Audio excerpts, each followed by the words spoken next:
2026 సంక్రాంతికి megastar Chiranjeevi Anil Ravipudi combination లో ఓ పెద్ద సినిమా వస్తుండగా చిన్న సినిమాలు ఆ సమయంలో రిలీజ్ అవ్వకపోవచ్చని సినీ వర్గాల్లో ఊహాగానాలు వినిపిస్తున్నాయి. చిరంజీవి ప్రస్తుతం చేస్తున్న విశ్వంబర సినిమా షూటింగ్ పూర్తయి ప్రస్తుతం VFX పనులు జరుగుతున్నాయి. ఈ సినిమా ఈ ఏడాది చివరిలో విడుదల కావచ్చని అంటున్నారు. అయితే చిరు తదుపరి సినిమా మాత్రం సంక్రాంతి 2026కి ఖచ్చితంగా వస్తుందని అనిల్ రావుపూడి ఇప్పటికే అధికారికంగా ప్రకటించారు. ఈ సినిమా షూటింగ్ వేగంగా జరుగుతుంది. ఇప్పుడు షాకింగ్ విషయం ఏంటంటే మాస్ మహారాజా రవితేజ కూడా అదే సంక్రాంతికి వస్తున్నట్టు అధికారికంగా ప్రకటించారు. దర్శకుడు కిషోర్ తిరుమల దర్శకత్వంలో రూపొందుతున్న ఈ సినిమాకు అనార్కలి అనే టైటిల్ ఫిక్స్ అయ్యే అవకాశం ఉందని వార్తలు. ఇందులో కీతికా శర్మ మరియు అషికా రంగనాథన్ హీరోయిన్స్ గా నటించనున్నారు. ఇంకా షూటింగ్ మొదలు కాకపోయినా సంక్రాంతికి విడుదల చేస్తామన్న ప్రకటన అభిమానులు ఆశ్చర్యానికి గురిచేసింది. అయితే కొంతమంది అభిప్రాయం ఏమిటంటే చిరు సినిమా జోరు ముందు అనార్కలి నిలబడగలదా అనే సందేహం. గతంలో బాలకృష్ణ సినిమా డాకు మహారాజ్ సినిమా అదే సంక్రాంతికి విడుదల కావడం వల్ల సినిమాకు నష్టం వచ్చిన సంగతి తెలిసిందే. ఇప్పుడు రవితేజ కూడా చిరంజీవి సినిమాకి పోటీగా వస్తే అది తానే తన సినిమాను కిల్ చేసుకున్నట్లే అంటున్నారు.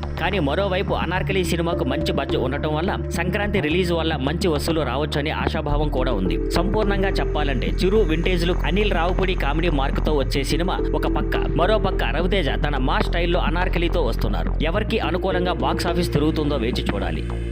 Thank you for watching. Please like, share and subscribe.